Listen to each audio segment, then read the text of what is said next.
Hi everybody, this is Bonnie Barker, Bonnie Bay Crochet, and you have come to the final video, video number 6 of Bonnie's Mystery Crochet Along. I have my project all put back together and ready to show you. Let me go ahead and show you a picture of it right here.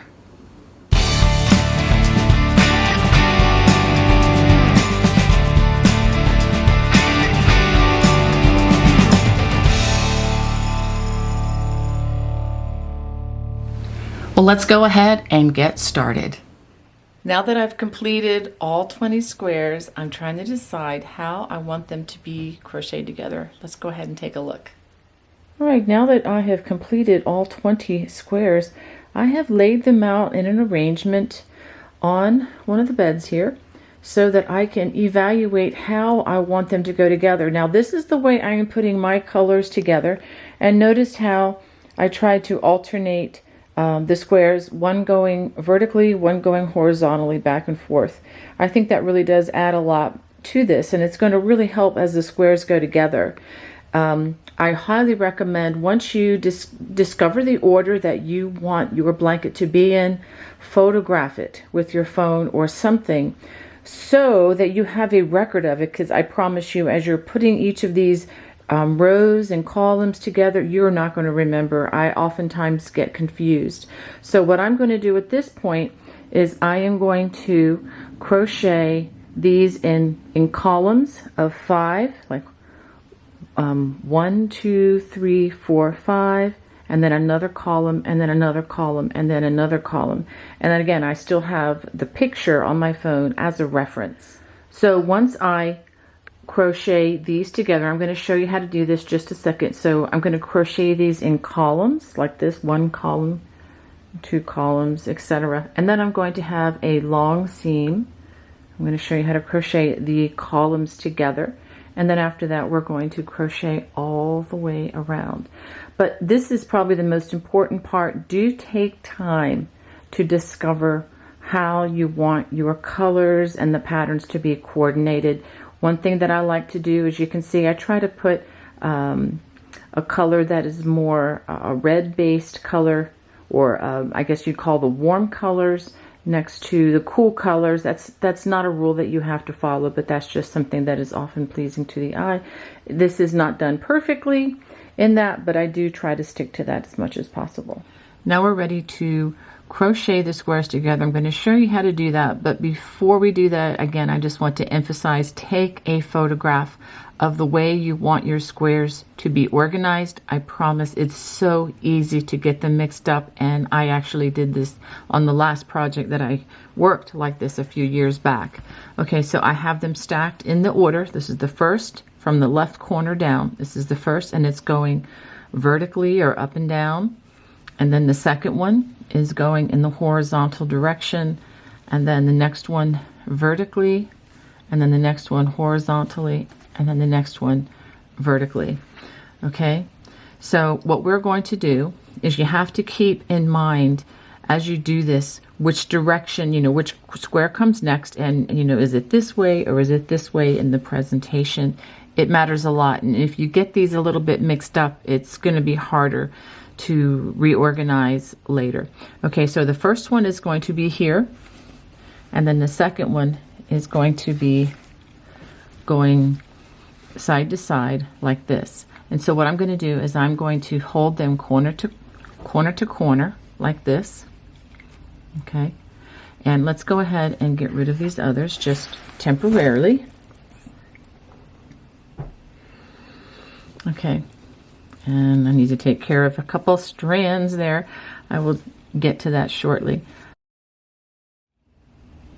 Okay, let's go ahead and we're going to start the knurl stitch.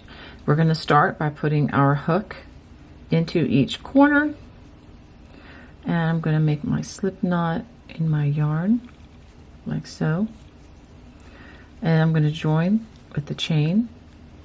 Now this is all still in the chain 2 space. Okay, now let me go ahead and pull this in so the camera will focus better. So what I'm going to do is I'm going to work a reverse single crochet, and the way we do this is we're going to go in through the top loops of that first stitch there, and we're going to go in on this other side through the top loops of the other square. So I want to show you that we are going through 4 loops. And we pull the loop up, yarn over, and pull through 2. It's really a simple stitch, but it's kind of mind-blowing because you're going in the opposite direction that you usually crochet. Let's do the next one. Into those 2 loops, and then the next 2 loops. So we're going through 4 loops again. Pull up a loop, yarn over, pull through 2. And do that again. If you're not sure, 2 loops, pull up a loop, yarn over, and pull through 2. And when you work this stitch, don't try to manipulate the strands. The strands will fall exactly as you see here, as long as you're not trying to manipulate them and coax them in various ways. I think that's where more seasoned crocheters kind of get a little confused on this. I've taught this stitch to absolute, well, I would say confident beginners. I've taught this to confident beginners who had no trouble. And I have friends who've been crocheting for 40 years and who still just can't get this. And I think it's just because they've crocheted so long that it's just kind of awkward, and it goes against your muscle memory. I've done this stitch many times, and it's the slowest stitch that I do. I must slow way down. So into the 2 loops here, and then the 2 loops of the other square, yarn over, pull through 2. Now as you go along, just for the record, I am using the same crochet hook, size I or 9 or 5.50 millimeter crochet hook. If your stitches are way too loose on doing this stitch as you go across, by all means, go down to a smaller crochet hook, and that should take care of the problem. And the reverse, if your stitches are too tight and they're pulling too hard on your work, feel free to bump it up a size. Always do what you need to do. So I'm just going to do this slowly, assuming that many of you may have never seen this before. Now another thing, if you just absolutely can't do this stitch, you're not lost, I promise. There are many other ways to crochet these together, and I'll give a little sampling of that after I show you how to do the knurl stitch. You can simply, I will just talk about them just briefly now.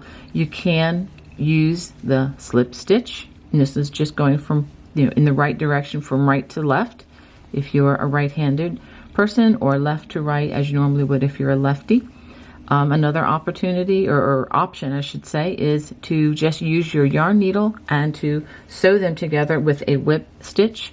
You won't have any texture to speak of, but they will go together quite evenly and nicely just by using a simple whip stitch. Now some of you out there are, I know, very experienced crocheters and may have some other tricks up your sleeve. If you do, please tell me. I would love to learn from you and learn other ways to put these squares together. All right, so I'm going to go ahead and finish this all the way across, and I will show you how to end at the corner. Okay, I've worked this all the way across the row, and now I'm going to do a reverse slip stitch. You stick the hook in the chain 2 corner and into that chain 2 corner. Pull the yarn through, don't wrap it, and then pull the yarn through, and I'm going to give it a tug, and then a chain, and give it another tug. And I gave those 2 tugs, one after that slip stitch, so that it's not, a bulging stitch there. And then I cut my yarn just like that, and let me show you how this looks. Isn't that pretty? And let me show you from this side.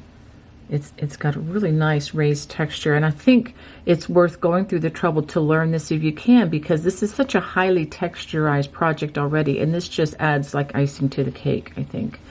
Now, one word I want to say about blocking, because I know some of you may think, my squares, some of them aren't perfectly the same size or whatever. They have, all the squares should be, within a half an inch or so, and I would not sweat the small stuff, because what's going to happen as we crochet these together is the tension between the squares, since they all have the same number of stitches along all of the edges, just the natural tension and size of this is going to naturally stretch it where it needs to be stretched in places. Some squares are going to need a little more stretching than others, but trust me on this for now, it will be fine, because the weight of this blanket is going to make things even out in the end. If there is any blocking that is necessary, I would worry about that once they are sewn together. I have never, literally have never blocked squares like this before crocheting them together, and there's never been a problem. So again, as long as you have the correct number of stitches along all the edges, you should be good to go. Okay, so now I'm going to add my next square. Let me go ahead and grab it. Okay, so here's the third square, and I'm going to be careful that, again, taking note that this is horizontal, so now this one is going to be vertical or up and down, and I'm just going to join, again, starting in the corner over here and then crocheting across, and I'm going to go ahead and complete my columns, and then I will show you what I have. So now I have completed sewing these together into columns. You can see the knurl stitching and just how nice and even that looks when you do that. Now what I'm going to do is I'm going to join these together. I'm going to join the columns, and what I'm going to do is I'm going to join in the chain 2 corners right here, and then I'm going to join each column together. And as I go across, I'm also going to crochet into the chain 2 corner here and here on each side, joining these columns. Okay, and then when you get to the last one here, we work the reverse slip stitch in the chain 2 corners at the end of the column. So go ahead and crochet the 4 strips or columns of your squares together, and then I will show you what to do from there. All right, now we have crocheted all of the squares together. I wanted to give you a view of what this looks like, and you notice that it is not perfect, but it is a lot closer than it was. I do have quite a few strands of the dark green to hide, which I will get to eventually. So now what we are going to do is we are going to put an edging along the side of the long edges with the 5 squares along the sides, and we're going to do a decorative edging both along the bottom and along the top edge of this, and I will show you how to do that. All right, now I'm ready to work the edging, and I'm going to just explain a couple things. You can use a different edging if you'd like, but you do need something to kind of unify all of these squares. I am going to continue using the knurl stitch, which is the same as the reverse single crochet, because I think it's going to look probably the best after we have connected with, you know, all the squares with that stitch. So I'm going to connect my yarn in that chain 2 space, and then I'm just going to begin in the next stitch with the knurl, and I'm going to work this in each stitch along the side, and I will show you how to do the chain 2 corners, but like I explained, when connecting, do use the chain 2 corners as an additional stitch. So I will show that to you once I get to that point. Oh, one other thing, I'm demonstrating it, but I should mention I am going through both loops of the stitch, not just the one that we have done in past designs, but going through both loops of the stitch, covering them completely. And as you can see, that makes a lovely edging to a blanket. So I'll just go ahead and continue on until we get to the corners. So now that I've come to a join with another square, I'm going to work that knurl stitch in that chain 2 space of the blue corner and in the next one as well. I do have some strands there to hide. I'm going to hold that behind there and do it. See that? So I worked in this chain 2 space and in the next chain 2 space, and then I'm just going to continue all the way along. And when I get to the end, I'm going to work a reverse slip stitch, as I've demonstrated to you before, in that final chain 2 space of the 5th square. After I do that, I'm going to flip this around and I'm going to work the same on the other side. Do make sure that the front side is facing you as you work the knurl stitch. So actually what I'm going to have to do is start from the bottom square and work my way back up as I go along the other long edge. So go ahead and finish both of the long edges using the knurl stitch. Now it's time to put the finishing touches on the ends of our throw. And I just wanted to cast a vision for where we are headed with this. Okay, I'm going to explain just quickly and then I'll demonstrate for you. Okay, we're going to begin with another row of single crochet, and we're going to start that with the back side facing us. And then we're going to have a row after that with double crochet, chain one, and skipping a stitch. I'll show that to you. Then we're going to work 2 rows of the low front ridge, 2 rows of the cabling stitch or the cable stitch, and then 2 rows of the low front ridge, another row with the double crochet, chain one, double crochet, and skipping a stitch in between. And then we're going to have the shell with the picot, and that will be the final row. So just take a look at that. So it just helps me so much to know where we are headed before we begin the journey. All right, so let's go ahead and start with the finishing touches. Okay, to begin, we are going to find that chain 2 space right there, and like I said, we are working with the back side facing, and this is the part that's going to have 4 squares across. This is the, I guess, the narrower end of the blanket. So now starting in the chain 2 space, and this would be the same place where the knurl was ended. We're going to go ahead and join with a slip knot, or make our slip knot, and I'm going to join with the chain, and go ahead and single crochet in the same space, and in each space, or each single crochet and each chain 2 space. And let me show you what I'm talking about. When you get to the corner, you'll have a chain 2 space here. Make sure you work a single crochet here and a single crochet in that next chain 2 space all the way across the end, and you should have a total of 176 stitches across. All right, after working all those single crochets across, and let me just show you that I worked the last single crochet in the chain 2 of that last square across. So now we're going to work row number 2 of these finishing edges, or finishing touches I should say. So we're going to chain 4, and this in the stitch count does count as a double crochet and a chain 1. Okay, we're going to skip the first stitch, which is right here, and we're going to work in the next stitch. We work a double crochet, chain 1, skip the next stitch, and then double crochet in the next stitch.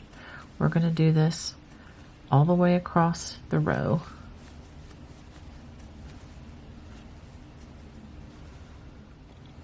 So after working this all the way across, I'm going to work my last stitch. We skip a stitch and make that last stitch in that last single crochet.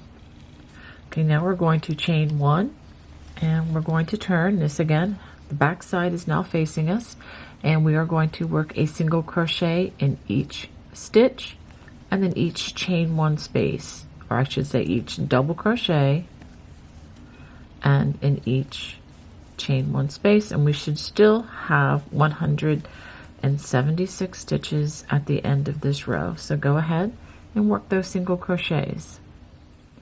Now for rows 4 and 5, we're going to work rows 1 and 2 of the low front ridge, and we've done that on one of the squares, I believe. And let's go ahead and do a chain 1, and we're going to skip that first stitch, and then starting in the next stitch and working only in the front loop. As you recall, we're going to work slip stitches all the way across the row. At the end of the row, we're going to chain 1 and turn, and then we're going to work single crochets, let me show you, in the remaining loop of the stitch. So hopefully you can see that under the yarn is dark. Okay, so go ahead and work rows 1 and 2 of the low front ridge. If you need a little refresher on this stitch, if you've forgotten it already, look at the video description below, and I'll have additional stitch videos on the low front ridge. So go ahead and work those 2 rows, and then I'll show you what to do after that. Alrighty, for rows 6 and 7, we are going to work the cable stitch. I'm going to just show you a couple of these just as a refresher. Chain 1 at the beginning, single crochet in that first stitch,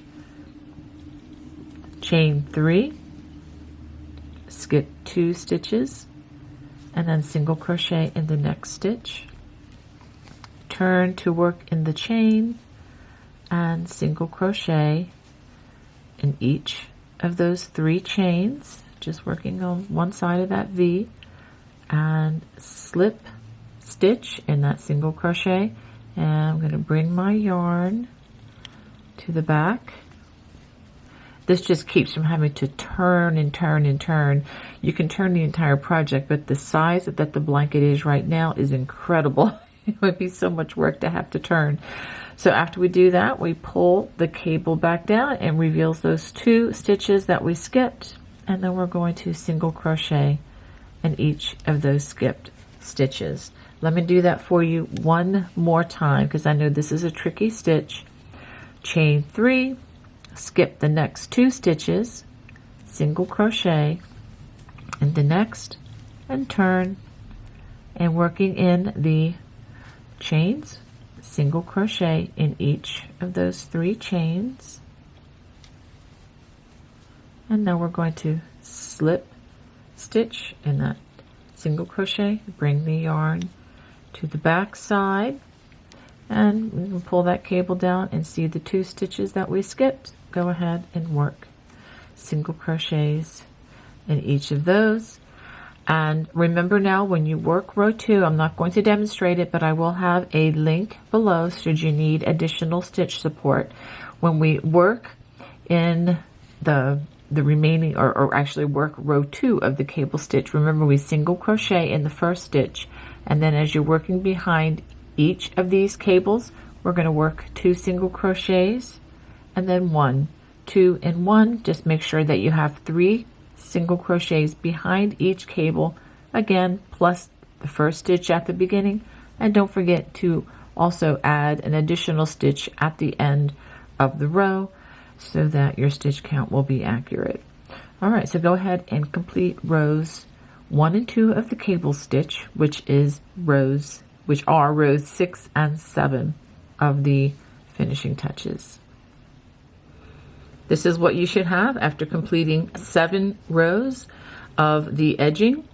Now, the next 3 rows are as follows. We're going to repeat rows 1 and 2 of the low front ridge, which are the rows that were worked here. Go ahead and work row 1 and row 2 of the low front ridge, or LFR. And then we're going to repeat row 2, which is the row worked with the double crochets.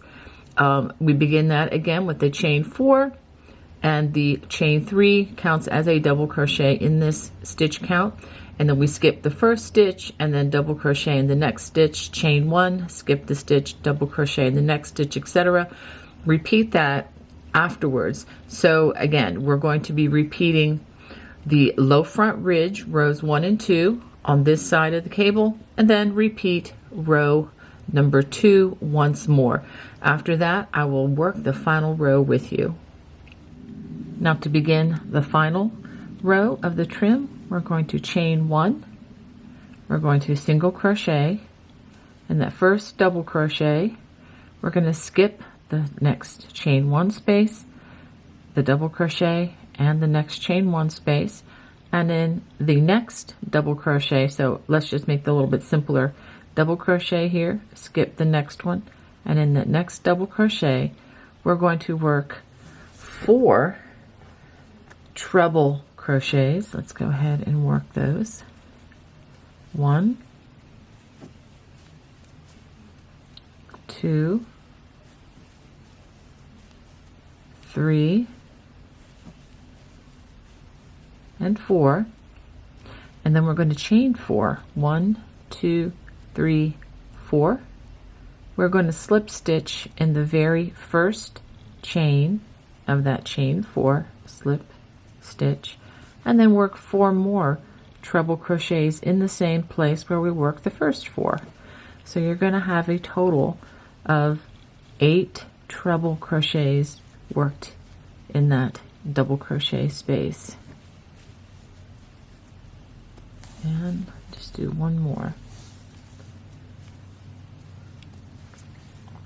All right. Now after we do that, we're going to skip the next chain 1 space, double crochet and chain 1 space, and single crochet in the next double crochet. Or if you just want to count the double crochets, we worked in this double crochet, skip the next one, single crochet in the next one, skip the next double crochet, and then we're going to make another shell with a picot in the next double crochet. So we're going to work 4 treble crochets, that's 3 and 4. I'll just pause there, and then chain 4, 1, 2, 3, 4, slip stitch in that first chain, slip stitch, and then 4 more treble crochets, 1, 2,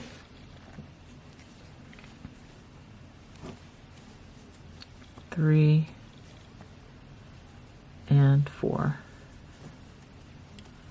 Skip the next double crochet and the next double crochet, work a single crochet. So let's go ahead, and this is what the back side looks like. And it is on purpose that I had the back side of these double crochets showing. I just think it gives it a much nicer quality looking at the back side of the stitches when we work these together like this. So go ahead and work this all the way across. Now if you've added additional squares to your project from what I am recommending, it's not a problem at all, but just keep in mind that you may have to work some of these stitches at the end to make it come out right, because you may not have the exact number that I do, but that's okay. You can easily, you know, work in between the chain 1 spaces if you need to kind of work in any extra stitches. Again, this is only if you are you know, doing things just a little bit differently with a different number of squares. After working all the way across, we come to this chain 4. Just go ahead and stick your hook in there and do a slip stitch instead of a single crochet, and this will just anchor this more securely. Give it a chain and a tug, and go ahead and clip a nice yarn, a nice long piece of yarn there so that it will be easy to hide. And we have just completed the last stitch, everybody. This is so exciting for me. So now what you need to do is go ahead and hide all of those loose strands, and I'm going to show you what I have.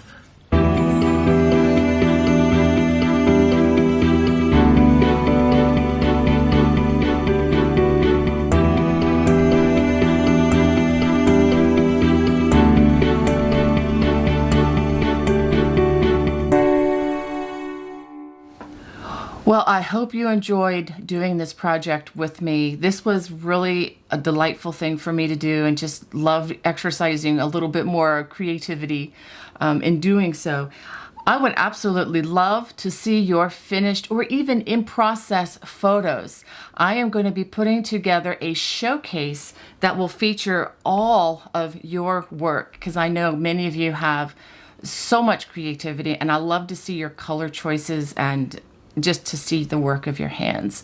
So if you want to participate with that, you can look at the video description where I have my email. My email is bonniebay@me.com, and you can just send the photos. Again, when you send them, I'm assuming that I have permission to put them in the showcase. So I thank you in advance for those of you who are willing to do this. But I'm going to put them all together, and hopefully before Christmas, I would like to have this showcase up so you can share with your friends the work of your hands. And again, with me too, I just love, love, love seeing that.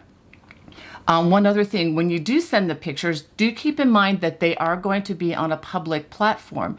So I don't mind if your name, or if you have like an Etsy store or a business name you want to attach to the photo with a watermark.